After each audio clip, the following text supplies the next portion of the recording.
I've made it a year on Booktube, which is kind of wild to think about.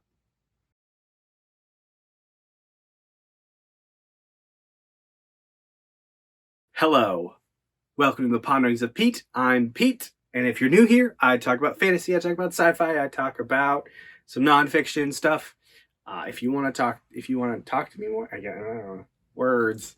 If you want to hear more, go ahead and hit that subscribe and the bell notification down below. Give this video a like if you end up liking it. All that jazz.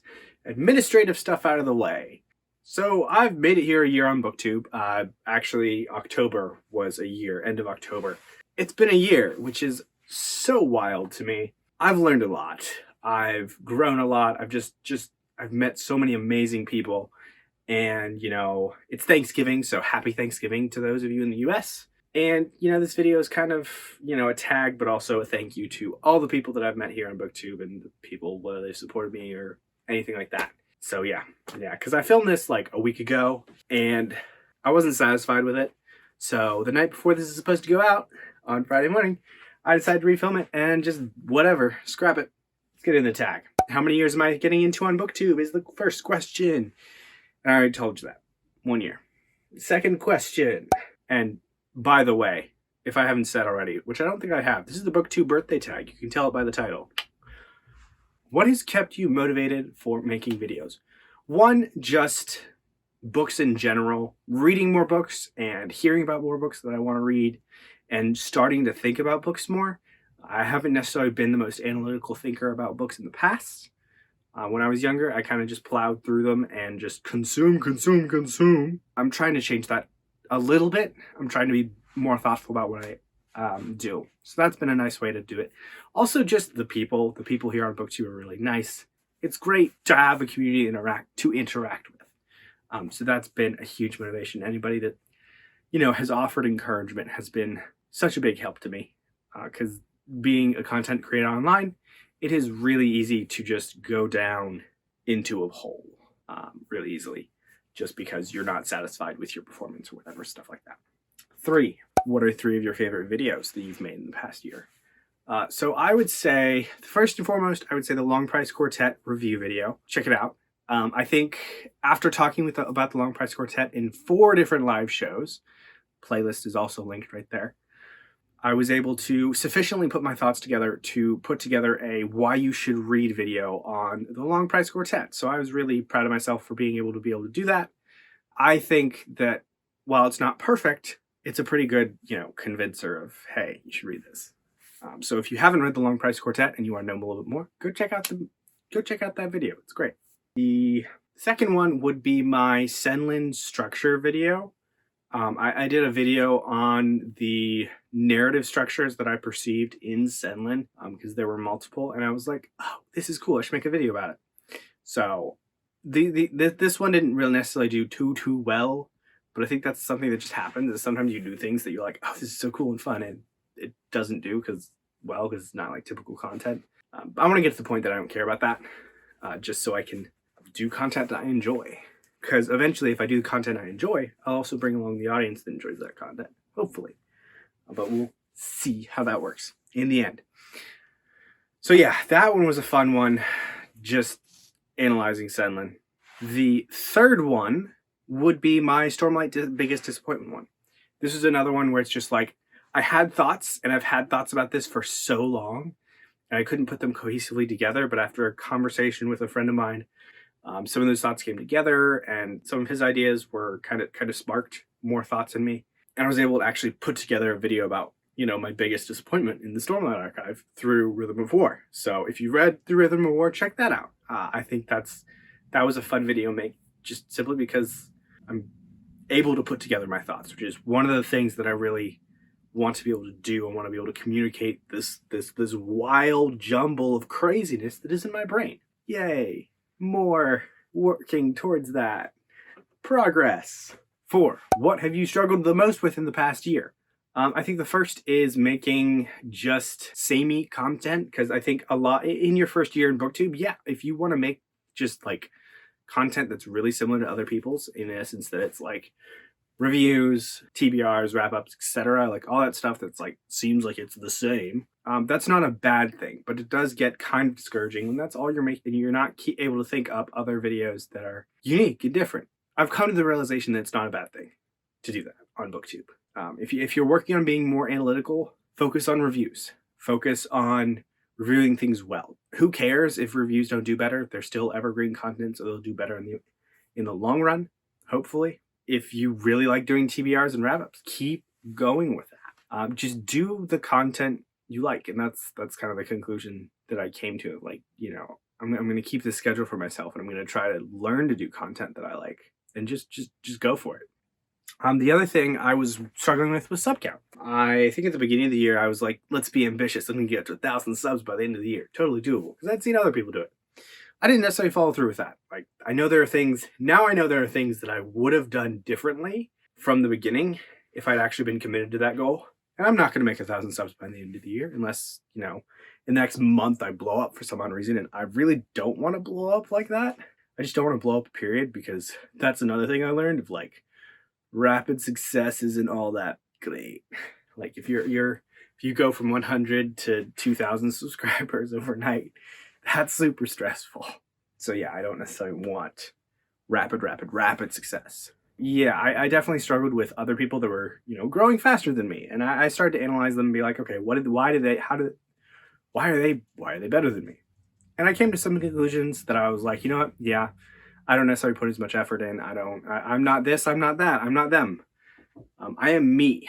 So the best thing I can do is control what I do. And if I really want to, I can do some of the things they do that are not disingenuous. Like, okay, I can start posting to other places. I can start doing this. I can start putting a little bit more energy in my videos. Yeah, that's fine. As long as I'm not being disingenuous. Because I do feel like sometimes I am monotone a little bit. And I'm like, can I be better? Because that's part of communication, is being engaging to a certain extent. Also, don't watch your subs. Watching subs is bad. Focus more on views and more engagement type analytics if you are going to, but just don't focus on subs. It's stupid. It's a bad statistic to focus on. Question 5. Choose one event on Booktube to relive.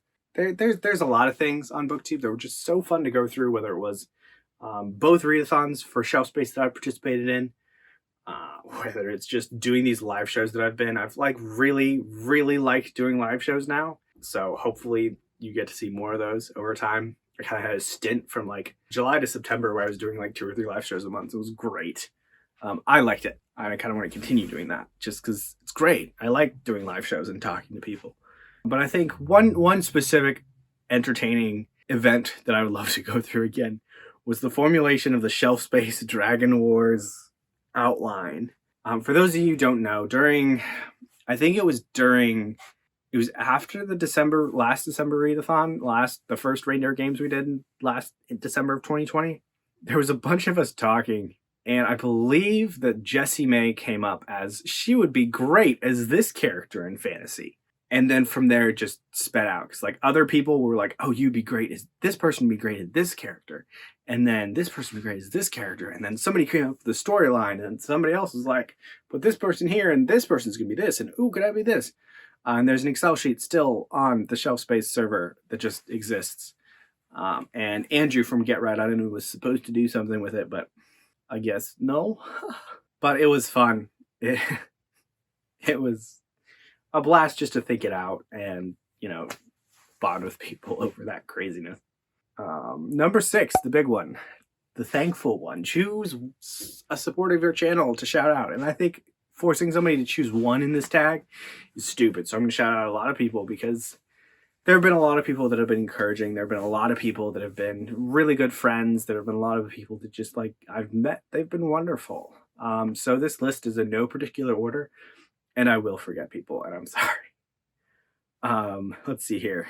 Michael Knipp, Library of Allenxandria. Allenxandria. Christy Lewis at Dosteovsky in Space. Kate from The.almost.book.doctor. Gregory laperche. Jessie Mae at Shelf Space. Oh my gosh, there's more. Andrew from GetWriteonIn. Sharon, you know who you are. Andrew at Andrew's Visually Reads. Johanna And there's many, many, many more. If I think up more names, they'll be down in the description. But there's a lot of awesome people on BookTube that I've really appreciated, that have, helped me broaden my horizons with my books, that have recommended me books that I've loved, that have just being in contact with them has been a joy. So all of you, thank you. Thank you so much. And I appreciate every single one of you. Number 7. What is the best book that you've read in the past year? I'm going to go with Autumn War from the Long Price Quartet, book 3. If you haven't read the Long Price Quartet, you should. It's an amazing series. And I will constantly hype this series up because it is, I do believe it is one of the best series that I've ever read. It's amazing. Go check it out. Yeah, I don't need to say more. I've done 4 live shows for this series. I've done the Why You Should Read thing. Go check it out. Where do you see yourself in a year's time, and what have you accomplished? I'll save, I guess, most of my thoughts for this for some sort of end of the year tag where I'm going over my goals for this year and then my goals for next year. I definitely would like to hit 1,000 subscribers next year. That's for certain. I'm about to hit 500. We'll see how long that YouTube will just sit me on like $4.95. Part of this is also I would like to be making a little bit more with this. I think this is a nice side hustle that I can use to a certain extent to help me save up for a house. Like, that's really the thing, is I make money, but I want to make more so I can support more of myself, whether it's supporting the book buying habit or, putting money away for a house, which is actually the more, not necessarily urgent, but the bigger thing that I really want to do. Because I want to get my own library. Like, I want to have my own office library space versus, filming out of a bedroom. So that's kind of the reason why I want to make more money. But if I don't, it's fine. I'm doing something that I like to do, which is talk about books. I do intend to next year, probably in January, maybe sooner. I do want to start up a Patreon, and I do want to start up a Discord. Because those are 2 big learning things that would be just really cool to learn. And then last question, number 9, tag someone whose birthday it is. I don't know who has a Booktube birthday near me. I think I'll probably be on the lookout, but I don't know anybody who was started in November, October time period. So if your channel anniversary is in October, November-ish, do this tag. Questions down below. Thank you so much for watching, and just get some rest, especially if you've been eating turkey all day. Use that tryptophan, take a nap, because just resting is important, guys. Have a great night.